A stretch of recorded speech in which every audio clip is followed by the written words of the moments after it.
स्वामिनाथ करुणाकर दीनबन्धो श्रीपार्वतीश मुखपङ्कज पद्मबन्धो श्रीशादिदेव गणपूजित पादपद्म वल्लीसनाथ मम देहि करावलम्बम् देवादिदेवनुत देवगणाधिनाथ देवेन्द्रवन्द्य मृदुपङ्कज मञ्जुपाद देवर्षि नारद मुनीन्द्र सुगीतकीर्ते वल्लीसनाथ मम देहि करावलम्बम्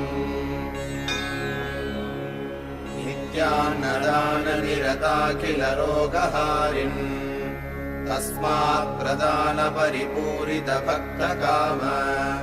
श्रुत्यागम प्रणव वाच्य निजस्वरूप वल्लीसनाथ मम देहि करावलम्बम् क्रौञ्चासुरेन्द्र बलिकण्डल शक्तिशूल पाशादिशस्त्र परिमण्डित दिव्यबाणे श्रीकुण्डलीश धृततुण्ड शिखीन्द्रवाह वल्लीसनाथ मम देहि करावलम्बम्